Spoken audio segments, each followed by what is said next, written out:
Hi, залуучуудаа та нартай өнөөдрийн минь төргийн амралтын өдөр нь сайхан өнгөрч гинөө. Тэгэхээр 7 хоног болгоны та нар зориулж хүргэж байгаа бичлэгийн энэ удаагийн дугаарыг Невада мужийн Лас Вегас хотоос бэлтгэж хүргэх гэж байна. Тэгээ миний хувьд би өнөөдөр маш их баяртай байна. Яагаад тэгэхээр яг одоо энэ Америкт ирээд одоо уулзсан хүмүүс дотроос маань Монгол хүмүүс дотроос тэр дундаа залуучууд дундаас хамгийн ихээр ингээд ярилцах бүрт улам их удаан ингээд юм яриад л баймаар тийм одоо гоё дотн бас маш гоё тийм сэтгэхүйтэй гэх юм уу тийм хүмүүсийн цөөхөн гэдэг хүмүүсийн нэг амаа гэдэг ах байдаг. Тэгэхээр яг миний хамгийн одоо хүндтэй энэ хүмүүсийн маань нэг тэгээд яг би гэрт нь яг одоо ирсэн байна. Тэгээд би болон одоо миний найз залуу бид хоёр ингээ хамтдаа аяллаар Лас Вегаст ирсэн. Тэгээд яг эренгүүтээ шууд яг үнэхээр ялцж явахгүй бичлэг хийхийг маш ихээр хүслээ. Яагаад тэгэхээр энэ мужуудын одоо хоорондын ялгаа Лос Анжелест би одоо амьдарч байгаа. Тэгэхээр Калифорни мужийн Лос Анжелест амьдрах за Невада мужийн Вегас хотод амьдарч байгаа энэ хүмүүсийн амьдарч байгаа орчин ялгаа ямар ялгаатай байна. Хүмүүсийн бодол санаа өөрөө ямар ялгаатай байгааг харах ярьж байгаа зүйлс нь ямар хоорондоо ялгаатай байгааг харахаас эхлээд маш олон зүйл өөр байгаа. Тийм учраас яг одоо энэ аяллыг далимдуулаад яг энэ удаагийн дугаарыг бэлтгэж хүргэхийг хүслээ. Тэгээд бичлэгийн одоо дундуур та бүхэн сонирхолтой байх болов гэдэг утгаар өнөөдөр яг Невада мужийн Лас Вегаст амьдарч байгаа гэр бүлүүдийн төлөөллөөс амаа ахын гэрийг товчхон ингээ яг яаж амьдарч байгааг нь хамтдаа сонирхъя. Надад үнэхээр сонирхолтой санагдсан. Тэгээ маш гоё санагдсан учраас та нартай бас ингээд ерөөхдөө нь харуулахаар зөвшөөрөл аваад тэгээд хамт явж гин.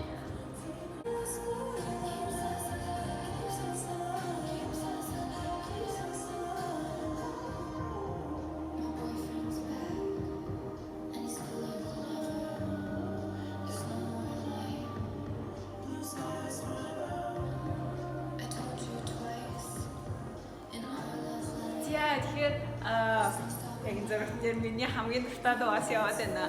За ерөнхийдөө хамтдаа яг энэ гэрийнхаа интерьер дизайныг яаж хийсэн, яаж одоо ямар хөө хаусанд тэ амьдрах юм гоё боломжууд байгааг бас хамтдаа сонирхоод тэр энэ орчныг харж байгаа маш гоё орчин. Бүр үнэхээр гоё орчин. Яг ийм орчинд хүн амьдарч байгаа үед ялангуяа залуучуудын илүү их хийж бүтээх бүтээнч илүү сайжрах юм болов гэж миний хувьд боддог.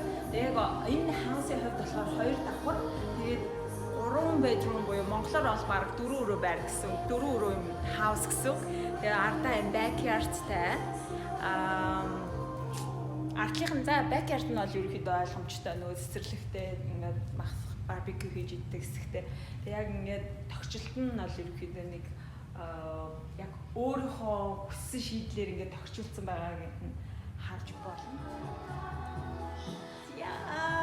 United States of America 50 мужиныг Невада мужийн Лас Вегас хүмүүсийн одоо яг яаж маш гоё тогтохтой амьдарч байгааг ингээд харж болно.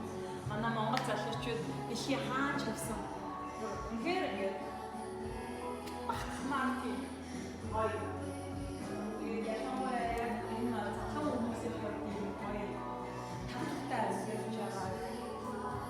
бас бичлэгтээ оруулж харуулахыг хүслээ. Тэгээд хамгийн ихэд таалагдсан юм дөнгөж үүдээр ингээ ороод ирэнгүүт энэ талын хардаа энэ яг миний хэлэх дуртай үг.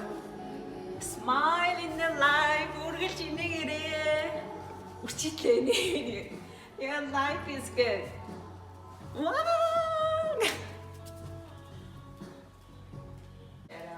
Тийм амар сүртэй ингэж авчихсан. Амар гоё ингийн. Бэлэн болсон шууд эхэлж байна. Ready set. Let's go. За тэгэхээр миний хамгийн одоо хайртай хүндтэй хүмүүсийн нэг яг амаа игээд энэ амаахан гэрт ирсэн байна. Монгол залуучууд ялангуяа Америкт амьдардаг залуучуудын хувьд илүү одоо сайн мэдэх бах. Монголд байгаа залуучууд магадгүй мэдгүй байж магадгүй. За тэгээд биднийг хүлээж авч тэ ингээд зочлохыг мань зөвшөөрсөн бас маш гоё тавтаа тухтай хүлээж авч байгаа тань маш их баярлалаа. Тэгээд би болохоор яг энэ Vegas ирснийхаа далимдуулаад одоо яг мужийн онцлогийг харуулсан тийм товчхон богинохон видео хийхийг хүссэн энэ 7 хоногт. Тэгээд би танаас нэг зүйлийг асуумаар байна. Миний хувьд болохоор Калифорни мужийн Лос Анжелест ингээд амьдарч байгаа. Тэгэнгүүт би яг энэ Невада мужийн Лас Вегаст амьдрах юугаараа бусад мужуудаас тэ ялгаатай юу нэг давуу талтай бай тэрийг та залуучууд хэлээд өгөөч. Sure, yeah. За юуны өмнө хоёр дүүдээ бас Лас Вегас зочилж ирээд бас манайд зочилж ирсэн баярлалаа. За миний хувьд хэм болов надыг омоо гэдэг. Тэгээд бас Америкт баг нэлээд бас тодорхой хугацаанд мэдээ амьдсан байна. Урд нь би Калифорни мужийн Лос Анжелес хотод 7-8 жил бас нэлээд амьдарч ирсэн. Айгуу гоё амьдрахад цаг агаар, дэлхийд баг цаг агаар амьдрэх маягаар нэг тохиолдол газруудын нэг мэдэх байх талбай. Хоёр гэх юм бол Лас Вегас Невада мужийн Лас Вегас хот маань дэлхийд алдартай баг Лас Вегасыг мэдгүй юм гэж баг дэлхийд баг байхгүй байна. Америкт ирсэн бол заавал Вегас ирж үзчих явдаг газар тийм. Тийм болохоор энэ одоо Лос Анжелесд өвхөн цагийн зайтай ирж очиод аюул convenient урд нь бас ирж очиж исэн. Тэгээ бас миний дотны найзууд, гэр бүлийн найзуудын бас амьдардаг. Тэгээд ер нь бол Vegas-ийн амьдралын маяг аюул таалагдаад тэгээ юу attractive тэгээд нэг юм 2 жилд амьдрахаар тэгээд зэрэг Лос Анжелесаас нааш нэмж ирсэн. Одоогийн байдлаар Vegas 6 жилээр амьдэрсэн байна. Тэгээд ийм хугацааг өнгөрүүлснийг одоо өөрийгөө харахад Vegas бол таалагдсан бололтой. Vegas бол гэхдээ айгүй өрнөц хотолтой өөрөө ялангуяа Vegas-ийн хэм маяг бол хотел одоо казино, тийм service industry бол айгүй том юм. Тийм болохоор ерөнхийдөө хот маань based on the street гэдэг төв боломжтой төрсэн казино бол ерөнхийдөө Vegas economy бол support хийдэг. Би бол энэ өөрийнхөө сонирхол мэргэжлийн дагуу жоохон fashion field-д ажилладаг. Ихэнхдээ Лас Вегас амьдардаг монголчууд маань гэх юм бол бус том хотуудтай харьцуулбал хамаагүй цөөхөн. Би яг баттай тоо хийж чадахгүй. Гэхдээ ойрцоо 100 гаруй монголчууд бол амьдарч ажилладаг. Ихчлэн дандаа гэр бүлтэй амьдралын төвчсөн тийм хүмүүс байдаг. Тэгээ Vegas маань өөрөө жоохон entertainment тийм service industry чиглэсэн хот болохоор монголчууд маань ихчлэн дандаа дэлхийд алдартай одоо Канадын Cirque du Soleil гэдэг бас та бүхэн мэдэх бах. Тэрэнд одоо Монголын авиаслаг задгашуу бүсгүйчүүд маань одоо энэ авиас чадвараа гайхуулж тэр баг циркийн одоо Cirque du Soleil бас шоу болгон баг нэг юм уу 2 Монгол авиаслаг залуучууд бүсгүйчүүд маань ажиллаж байгаа жишээтэй. Тийм болохоор тэдгээр баягуу багтдаг. Яг нь бас гадаад найзуудтай ажил холбоотой хүмүүстэй уулзаараа Монгол гэж янгууд чинь бас яг нэг бас нэг сэдв болж байгаа. Тэрүүрээ бас айгүй багтдаг. Харин яг миний хувьд яг ингээд Vegas гэхэр зүгээр яг Vegas болохоор зөвхөн ингээд нэг аялаад ингээд энд ирээ зүгээр нэг сайхан ингээд юу гэх юм те казино дорж тоглоод ч юм уу эсвэл нэг орой ингээд найзуудтай хамтдаа гой байгаа цагийн өнгөрөөгд ингээд буцах газар гэдэг тийм л бодмоор л яа чи бууж ирээд байдаг байна. Тэгээ яагаад яг энд ингээд хүмүүс амьдраад байгааг нь илүү ингээд сонирхмоор санагдаад тэгээ нөгөө нэг манай яг одоо үзэж байгаа залуучууд ялангуяа илүү ер нь 35-аас доош насны залуучууд 13-аас 35 насных их байгаа байхгүй юу. Тэгэхээр мужуудын онцлогийг илүү ярьж өгөөч тий. Аль мужинд альнаас ямар ялгаатай тий. Яагаад тэнд илүү ингээд байвал зүгээр вэ гэдгийг ингээд сонирхоод байгаа болохоор тэгэхээр сая л яг мэдээж нөгөө Монголд урлагийн чиглэлээр явдаг залуучууд бол маш олон байгаа. Тэгэхээр заавчгүй Америкт хэл сурах гэж ч юм уу эсвэл нэг их сургууль сурах гэж ч юм уу ирэх биш. Хэрвээ энд үнэхээр амьдрахыг хүсэж байгаа бол тэгээд урлагт өөрөө дуртай тий. Ямар нэгэн байдлаар урлагийн авьяастай дөр уран уурдаг эсвэл циркийн ч юм уу за эсвэл өөр ямар нэгэн байдлаар авьяастай бол энд бол маш том боломж байна гэж би харж байна. Тэгээ яг дөнгөж сая бас та бүхэнд бас илүү дэлгэрэнгүй гоё танилцууллаа. Тэгээд нөгөө талаараа болохоор би яг танаа гэрт орж ирэнгүүтээ би вау гэдгийгсэн байхгүй юу. Бүр зөв үнэхээр яалтч яахгүй. За илээд бол сайхан амьдарч байна л да. Гоё байгаа. Гэхдээ илээд ерөөхдөө өртөг айгу өндөр санагдаад байдаг. Миний бусад мужууд руу аялаад ингээд харж ах яг аялж явах үе гэдэг бол өөр. яг амьдарч үзэг болохоор хийж мэдгүй ч гэлээ бас яг бүртгүүлийн судлангууд ингээд элийн бол хамгийн өртөг өндөртөө мужуудын одоо Калифорни муж маань өөрөө ер нь нэлийн өртөг өндөртөд ороо. Тэгэхээр Лас Вегасын болохоор яг та одоо элейд өөрөө бас амьдарч ирсэн учраас одоо ингээд харьцуулаад хэлэхэд те харьцуулах бол өртгийн хувьд ямар вэ? За ихний ээжид одоо Лос Анжелесийн хувьд гэх юм бол мэдээ цаг агарын таатай дата эдэг болон одоо хийх юм одоо Hollywood attraction одоо entertainment тал дээр бол нэлээ ялтчгүй дэлхийн баг тэгвэл хотуудын нэг ялтч юм уу. Лас Вегасын хувьд гэх юм бол та бүхэн мэдгүй байх энэ хот маань өөрөө яг цөлийн дунд баригдсан тийм хот юм болохоор цаг агарын хувьд гэх юм бол арай нэг харш гэх юм уу одоо нэг хуурай зүйл болохоор тэгээ зундаа бол за баг өдөр болгоно одоо 100-аас дээш fermented тийм юутай байх жишээтэй. Тийм болохоор ихэнх хүмүүсийн хувьд бол энд ирж байгаа тэр халууны асуудал бол нэг жоохон асуудал юм шиг байна. Гэхдээ миний хувьд бол тэр бол нэг бодол хийгээд дүү. Ягаад гэвэл тэгэл гараад машин цугаал барилгад ороод ажиллаа гэх ингээд ерөнхийдөө яаж харин ч баг тэр өвмөц халуун байдал нь баг бас нэг өвмөц бас нэг enjoy хийх. Цүлийн амьдрал бас айгүй гоё л доо цүлж өөрөө. Монгол нөгөө нэг амар ингээд зунаас бас бүх үйлрэлт амар хэцүү тийм хүүхэн сэрүүн байдаг болохоор Монгол бүр халуун дуурч ирсэн.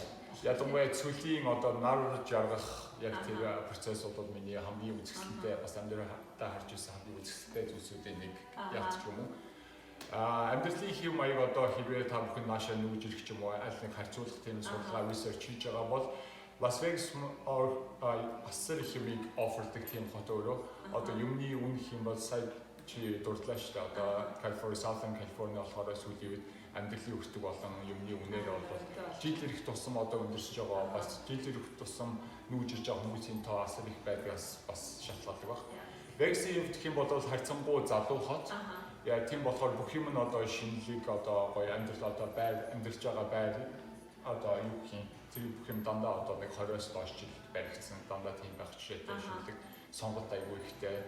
Тэгээ хоёр дахь юм бол одоо бүх юмний тоо одоо Калифорниас ирсэн гэж байгаа одоо бензиний үн ихтэй одоо Калифорнигийн аль хэсгээс багаар одоо 50 центээр баг доош байна.